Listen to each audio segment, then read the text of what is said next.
just like to introduce Lucy Sheerman to the Next Native Creative Session. Lucy is a creative writing tutor at the Institute of Continuing Education, part of the University of Cambridge, where she's also helping to develop the Creative Writing Centre.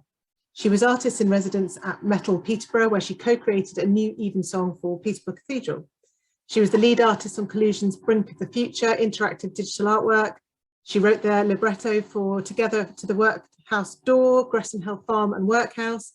She was one of 8 poets in residence for the Polar Muse project at the Scott Polar Research Institute, amongst many other wonderful and interdisciplinary projects and co-creations. Hence why I've invited her to run this session today. So thank you very much, Lucy, for agreeing to take part in this programme, and over to you. Brilliant. It's really lovely to meet everybody. I was really excited when Jen asked me to talk about working in an interdisciplinary way, because as an artist, as a writer, that's absolutely what I love to do. So if somebody comes along and wants me to think about how to collaborate with somebody on anything, I'm absolutely love finding out about other people's practice. I love finding out about other people's ideas and also about their research interests. The Even You song, which is the project I want to talk about, led to a performance, but I thought I would just tell you a little bit about how that process worked. I have got a PowerPoint which I'm going to share with you, because what I wanted to do was to talk about how it came about. And so it started at the Metal residency, an artist residency that I had at the same time as now a good friend of mine, the artist Bettina Fernay.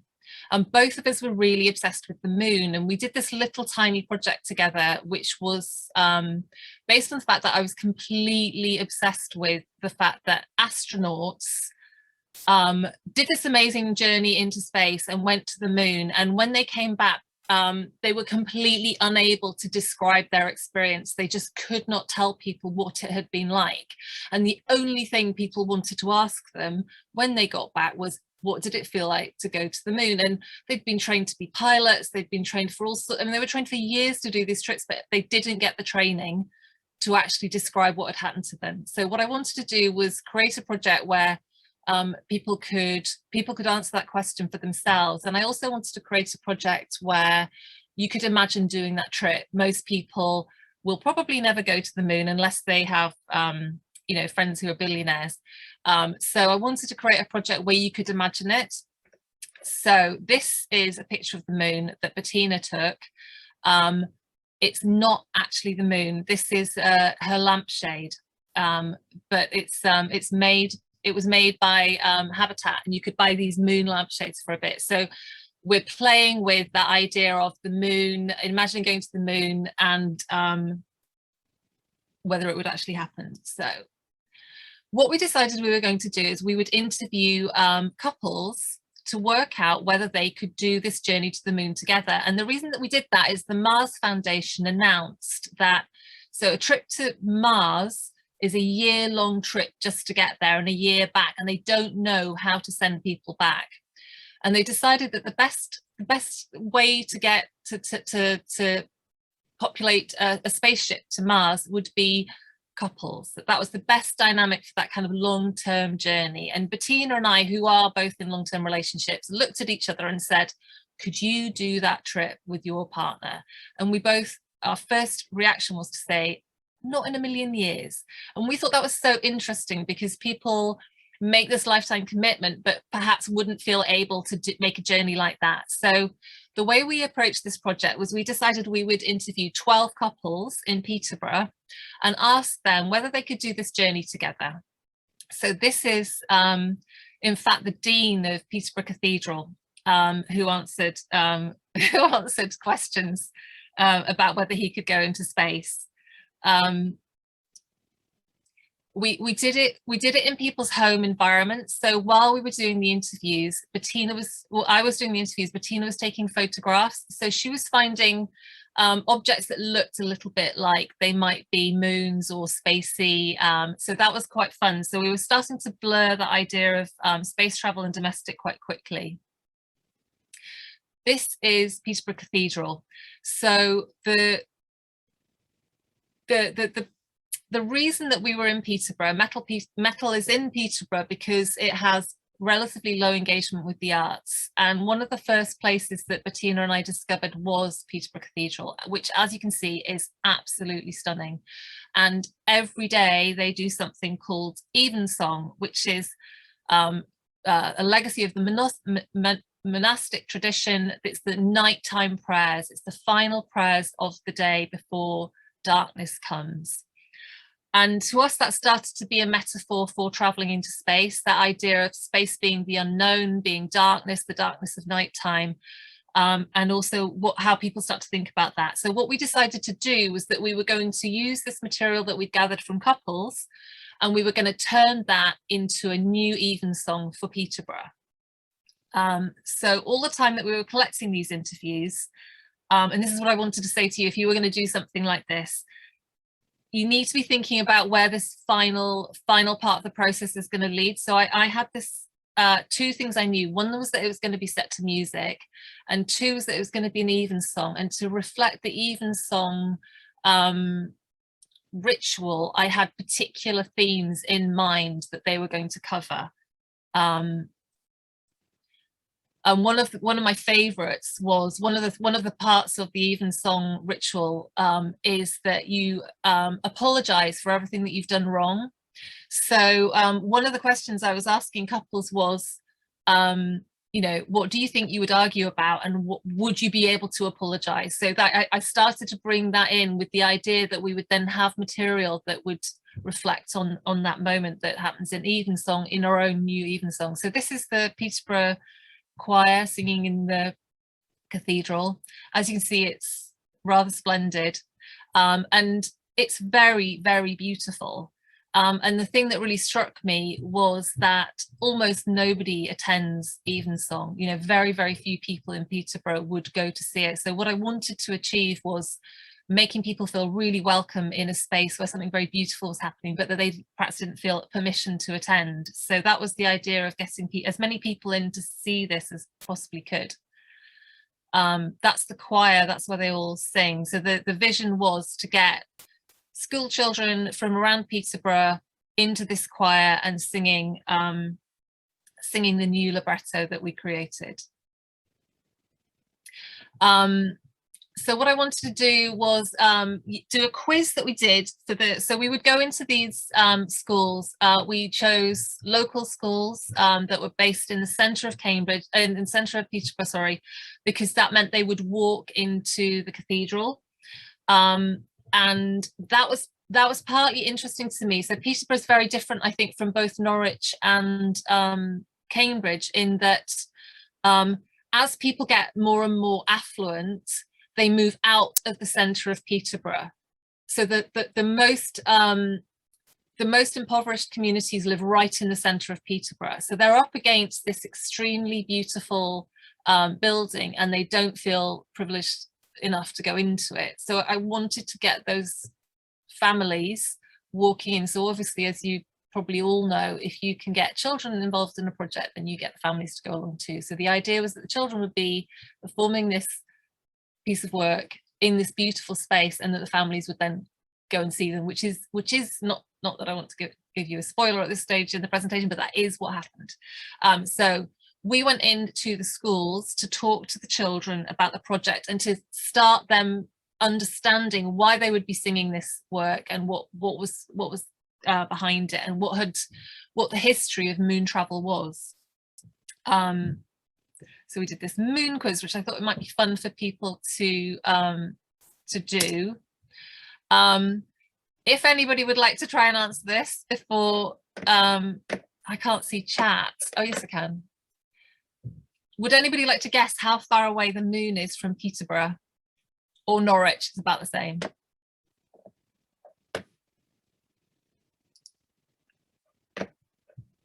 No? Give a guess.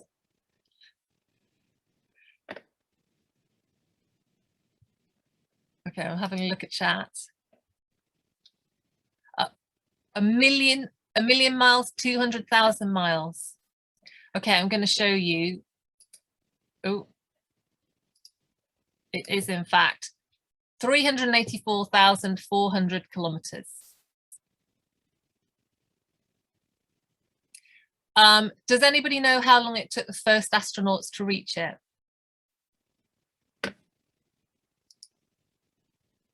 I'm checking chat to see if anybody's gonna. 2 days ago, wait, well done, a day, says Abby. What's that in light years? You're asking the wrong person. We have to get the physicist in to answer that. It took about 3 days.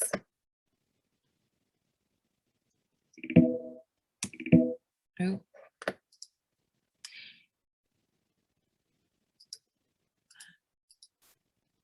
Who was the first person to walk on the moon? You will all know this. The children clearly had no clue. Does everybody know who the first person to walk on the moon was? Does anybody not know?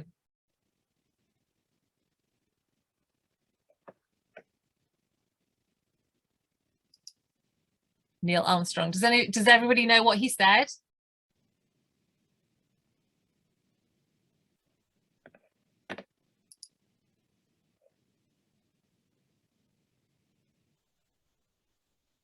One small step for mum. Yeah, brilliant. Well done, everybody.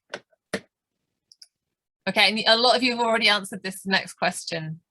Who was the second person to walk on the moon? And as you've all said, it was in fact Buzz Aldrin, which the kids got very confused about because of Toy Story, where that character is actually named after Buzz Aldrin. Apparently, he is quite litigious. Apparently, he did try to sue them for that lovely homage. But anyway, so he was the first person. Buzz Aldrin is a really fascinating character. As a writer, I got really, really interested in him because he is a bit of a showman. Does anybody know how Buzz Aldrin described the moon when he saw it? Did he say it was like cheese? Or is that just children say the moon looks like cheese? No, that wasn't. No, he didn't say that. This is where I started to realize that there are these very poetic things. So he did have these lovely descriptions. So I was saying that astronauts find it really difficult to talk about it, but he said, oh no, that's not it. Magnificent desolation is how he described the moon when he saw it.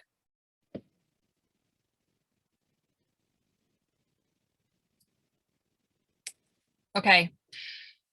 What was the first thing he did after they landed on the moon? I think you can guess from this diagram. Do you know? I'm going to check chat.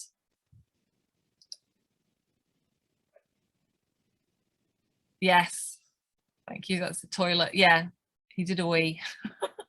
I mean, I can imagine that would be a stressful thing to do. And the second thing he did after they landed, which was kind of an interesting synergy with the idea of doing this Even Song project, was that he took Holy Communion. And I think that sort of tells you how momentous. I think you can get really used to the idea that people have made this journey, but it obviously was incredibly momentous. I'm being hopeless at that. Okay. Does anybody know what his mother's surname was? I think you could probably guess. Yes, well done, Jen. Has a cat ever been to the moon? Put thumbs up if you think they have.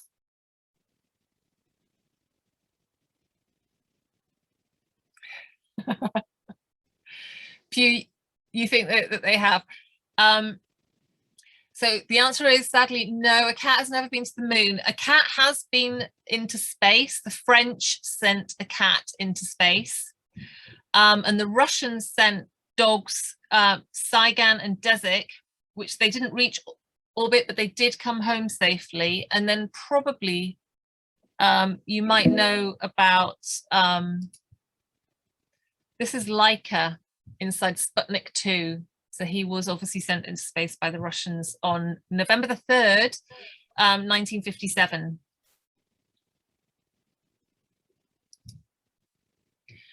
And here's just a question to kind of get you into the idea of what it was actually going to be like when you land on the moon. Do you know how high you could jump when you get to the moon?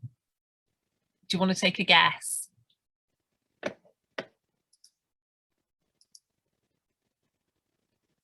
"12 feet.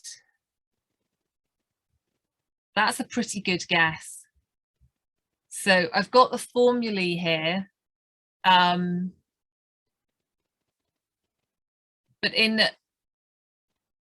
it's about, so that in a nutshell, you can jump about 6 times higher than you normally would. So if you imagine that you could perhaps jump 20 inches, and apologies, I think I got this from an American website, you can jump 20 inches on the earth. You could jump 6 times that, so it'd be about 10 feet straight up.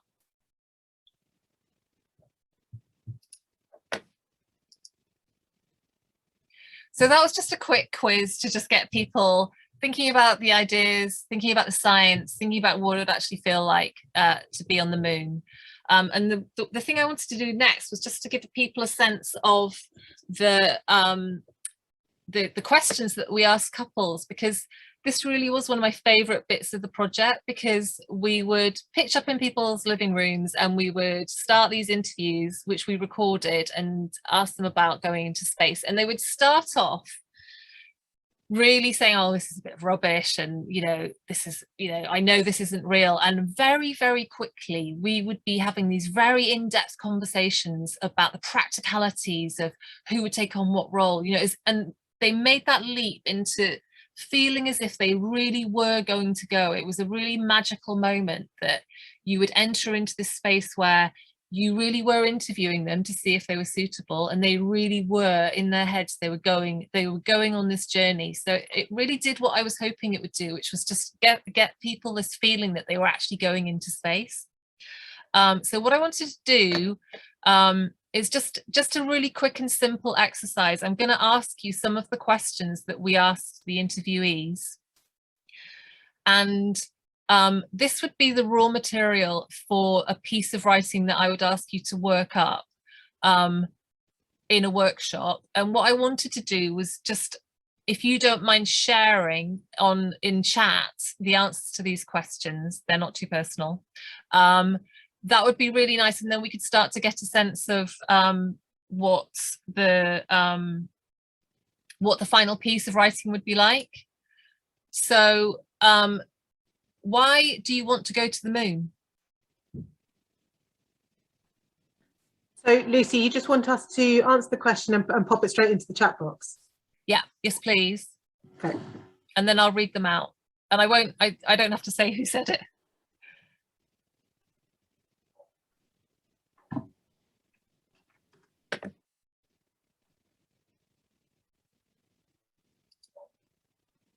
Ooh, look at that.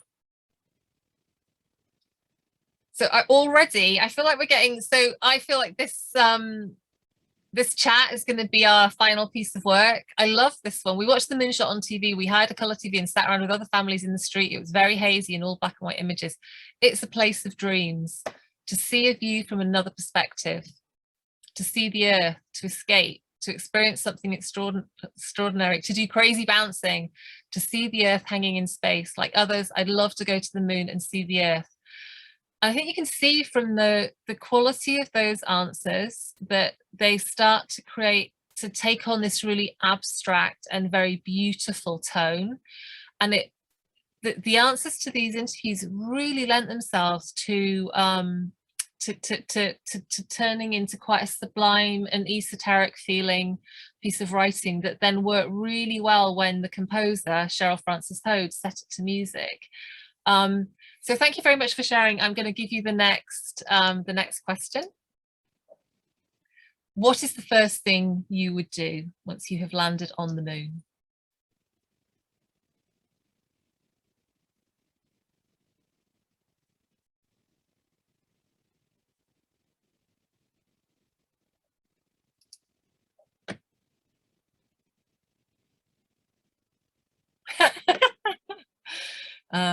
Have a snack, bounce, touch the ground, take a look all around me, go outside, just about, and look back at Earth. Smell it, touch it, haptic senses. Run and jump, skid on my knees. Jen, that sounds very dangerous. Find somewhere comfortable, maybe find a space in a crater. That, who said that? That's not very adventurous. Pewee said, Pew, I hope I'm saying your name right. Take a pause and admire the view of Earth. I don't know if anybody saw William Shatner when he came back from that space flight that he did, but I think it is an incredibly overwhelming experience. And I think that that experience of seeing the Earth from space is incredibly powerful. So I think this is absolutely the central image that you're going to take with you in this experience, that you're that sense of perspective and distance that that it would give you. Okay. Who would you go with? So this question was aimed at the children in the workshop.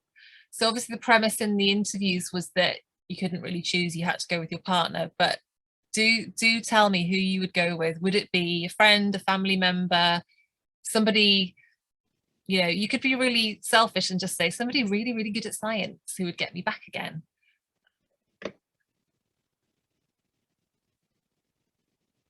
Oh, and why? Why that person?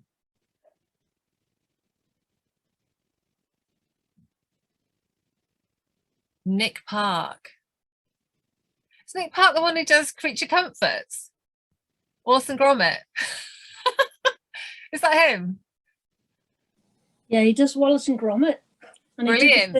He did a Why do you film want to go with him? I don't think he's very practical. Because he did a film about the moon where Wallace and Gromit went to the moon for the day.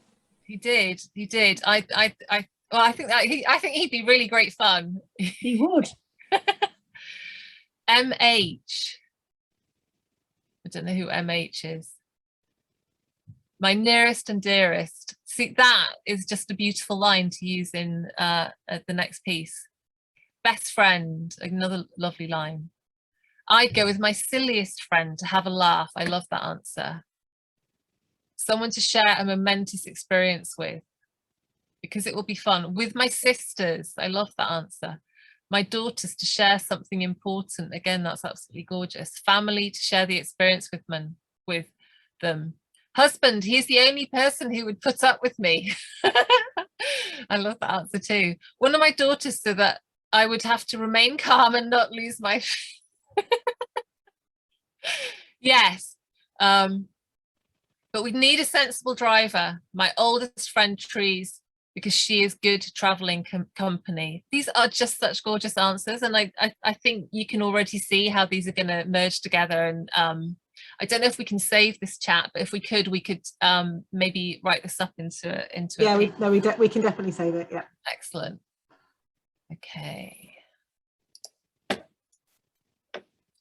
Which object would you take? Which one object would you take with you?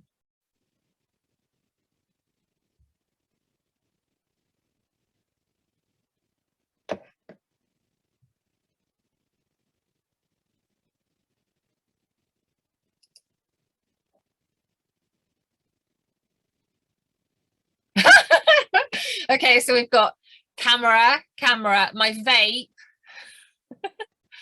camera probably, a sketchbook and pencil, so that's very analog, that's great. My mobile to take pictures. We had a lot of conversations with the kids about whether their phones would have signal. I'm not convinced that you would get signal that far away, but you could certainly take your phone to take one of those polystyrene foam guns. Do you mean a Nerf gun? I'm not sure how much help that's going to be, but I like it. I like that. I think that's a great answer. I like the idea of it sort of floating around and gradually reaching. I know, hours of fun. Camera, a neck pillow for the journey. I love this answer. I had such a great conversation with somebody who was talking about the fact that you wouldn't be able to sleep in space because you wouldn't be able to lie down and that your head would be floating. So how would you be able to go to sleep and get comfortable? So that's a fantastic answer. Can you FaceTime from the moon? Well, if you were going with the Apollo journey, that was really, really frightening, because when they go round the other side of the moon, they lost all contact. And I'm not sure if there's any way that they've addressed that now, or whether that would still be the case, that you would have this dark period of darkness. I think it lasted about 20 minutes when you were just utterly on your own and you couldn't talk to anybody at all, not the people who were on the moon, not the people who were on Earth. So yeah, that idea of wanting to communicate is a really poignant one, I think, because it is something that you would inevitably be cut off. You would be cut off from the rest of the world. And what would you miss?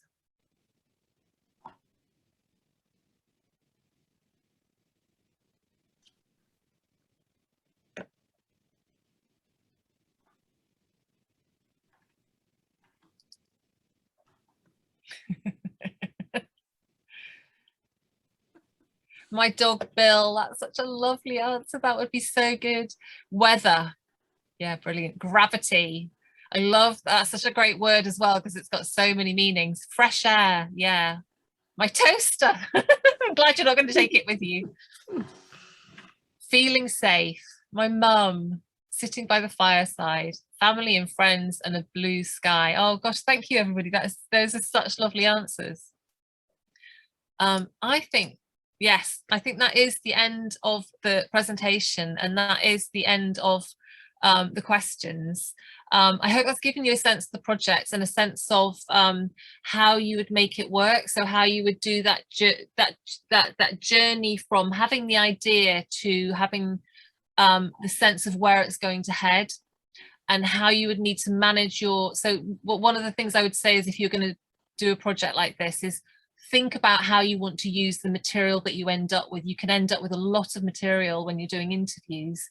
So you need to make sure that you have got a really concise set of things that you want to find out and discover. So build that into the questions that you ask. But the interview technique, the questioning technique, is a lovely, lovely way to explore ideas and to create quite abstract. So I think, just to sum up, the thing that I found about these questions when we were asking them of people is, quite simple questions would lead to very beautiful answers that, if you took them out of context and you took them away from the questions, you'd have this absolutely gorgeous material that you could then start to work with, and just worked so beautifully. I mean, Cheryl Frances Hode is an absolutely amazing composer, but she had these lovely images and words and writing that were just from interviews with ordinary couples in Peterborough, and I was very proud of that. Oh, Rosie saw the project. Oh wow, Rosie, fantastic. Thanks for letting us know that, Rosie. That's really nice to hear that somebody was there. I'd love to have seen it. What a great thing to do. That was such a brilliant activity. Thank you, Lucy. Shall I stop sharing? Yeah, do you want to? I'm sure there are some questions from the audience. One of the things it struck me right at the beginning when you were talking about this journey to the moon, and asking people, these couples, to, whether they could manage it or not, and how that they would logistically do it, and whether they would manage it or not. It really reminded me of when we were in that kind of really long lockdown, where people started to really go a bit crazy, didn't they, with their partners? And I think that's totally understandable, because we're so not used to being in that kind of confinement, are we, where you don't see other people and you're with each other 24/7. None of us signed up to that, did we, when we got married or chose our life partner or whatever. And I just wonder whether that's something that you can compare, going to the moon with your partner or being in a lockdown. Yeah, you're absolutely right. I mean, it really struck me, because we did a tour of Even You Song, and I think it was for the 50th anniversary of the moon landing, so it was 2019. And I think we did the last one in November 2019, and then not long after that we were in lockdown, and it gave me a whole different perspective on the whole project, because it was one of those things that people laughed about and said, no, of course I couldn't do it. I mean, I think the moving thing about these interviews was, by the end of the interview, everybody was able to conceive of doing it, that they were happy to do it, they wanted to do it, and they had imagined themselves into a place where they could do it with their partner, and they had thought through the roles that each one would have and what they would be good at and where the challenges might lie. So it was quite a positive and affirming thing to do with people. I did start to think, gosh, I should know more about couples therapy or something. You know, I hadn't realized quite how, you know, I tried to keep these very neutral questions, but it did start to go to that place where you started off with people really resisting this idea, but by the end of it, yes, they were able to do it. And obviously we can see from lockdown that a lot of people could do that. They, you know, some people couldn't, but a lot of people were able to do it, and I mean, my experience of lockdown in part was that intense claustrophobia, but also I've got my daughter's a teenager, and you know, I spent time with her that I wouldn't otherwise have spent with her, that she would have been, you know, out of the house much more that year. So that it was a lovely process. It was an interesting way to look back at this project and think, oh my goodness, it was a bit prescient. Yeah, and I think that, you know, learning how couples react to one another when faced with those kind of questions, even before the lockdown happened.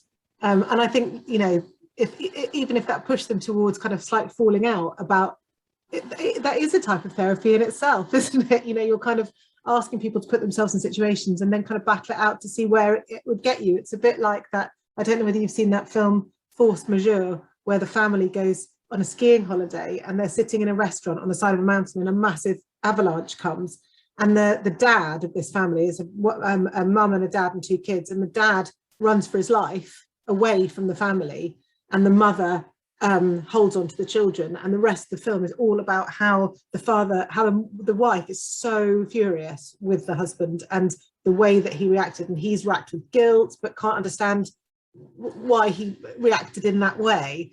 And it's, you know, it's sort of, until you're faced with these kind of questions or in a situation like that, you don't know, do you? No, absolutely not. Has anybody else got any questions that they wanted to ask Lucy, or any things that they've noticed or want to discuss from her workshop today? You'll probably think of lots of things afterwards. Abby has said, felt to me like a lovely way to use science for creative writing, but a really simple scaffold. There are lots of things primary age children would need to know about the moon and space travel, either before or after the questions, or both, to get different answers. Yeah, it lends itself really well, doesn't it? Jane says it's a bit like that team game where you have to decide as a team who is going to get ditched from the life raft. Oh, I don't know that game. Sounds like a really challenging one. Susan is asking, what is your next project? So my next project is about the Brontes. I grew up in Yorkshire near to the Brontes, and I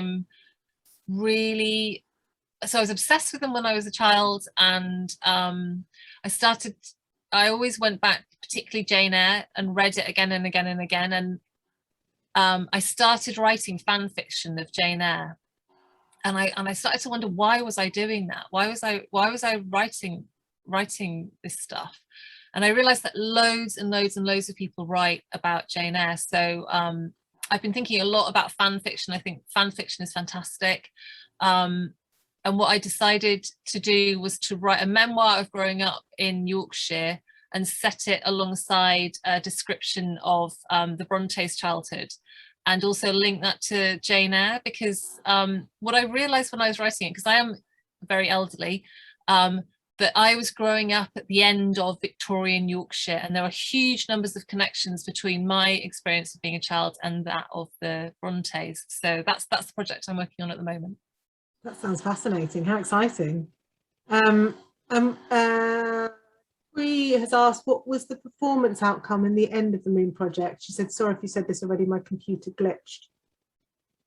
So the performance outcome was that we did a performance of this libretto that was set to music by the composer Cheryl Frances Hode, and it was along the it fitted into the structure of a traditional even song, but obviously it was secular. It was a secular piece of work, but we performed it in the cathedral space. The cathedral choir were involved, so it was quite a sophisticated piece of writing, but there are lots of chunks that were written for community choir of children. So the school children were involved in a lot of the project. So the brief to the composer was that we didn't want them to just do one bit, they were singing throughout. And the reason that I did the question about has a cat ever been into space is because one of the interviewees, when asked what they would like to take with them, they said they wanted to take their cat. And Cheryl Francis Hode loved this idea, and there's this lovely bit that the kids all sing, which is all about this cat going into space and meowing and being really fed up. But it's just a really sweet piece of music. But you would hear these kids wandering around going meow meow all the way to the moon, and it was just a really fun kind of direct image of what it was going to be like, and this really angry cat. And I loved all throughout this project this blurring of the domestic and the sort of technological world that we were imagining. Thank you. Is there any? Oh, Jane says, and I wanted to ask this: can we watch the performance anywhere? Is it on YouTube or anything? I don't know if there is. It has been photographed. Aha! Oh, is that on YouTube, Laura? That you've just more than I do. You can definitely hear it was recorded, and I'm sure you can hear that. There are loads of CDs. If anybody wants a CD, let Jen know, because I've got a box of them and nobody actually has CDs. So if you'd like one, I'm very happy to send them to the bridge. I'm sure that would be but great. I'm pretty sure they're online as well. I think, yeah. Laura, is that something? Sorry, I didn't want to go through the whole thing, but she's just said yes, it's linked on the YouTube video. I'll send you over to YouTube. Thank you. Well done. Brilliant. Well, thank you very much, Lucy. That was really, really brilliant, and a really different type of session for us at Native Creative. So thank you. Really fascinating. Is there anything before we wrap this session up this evening that anybody would like to add or ask Lucy? We will be saving the comments box, the chat box, to get that over to you. Oh, look, that's nice. Thumbs up, thumbs up, thumbs up. If you could give us, I know it's easy to do the chat box, but if you could do it onto the Padlet, that would be useful. Don't worry if you can't be bothered. You can do it from the QR code, or I think Laura has put the link into the chat box as well. Thank you, Lucy. Is there anything that you'd like to add to the end? No, I mean, just, take. I think the lesson of this project for me was, being able to take kind of quite a wild premise and make it feel within reach and make it feel accessible. And I think that what I loved about the Moon project was it's such a democratic image. Everybody, doesn't matter where they're from, who they are, they all have the same degree of access to having seen the moon. And it doesn't make any difference who you are. You've got that memory and you've got that sense of connection with it. And I think kind of if you're trying to do a project, and this is what I was really driving me in making this project work, was to make it feel accessible.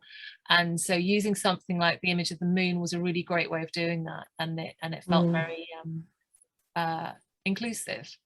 Yeah. So have fun is what I would say. Have fun and enjoy and be playful as well. I think you don't have to be too serious about things. Yeah, that's good to hear. I think we all want to hear that, don't we? Thank you very, very much, and you are welcome to rejoin us tomorrow, everybody, for the Bilvine and Hunt and Darton. The links hopefully will have gone out to you or will be going out to you soon. Thank you very much, Lucy, and we'll see you all again soon. Thanks very much.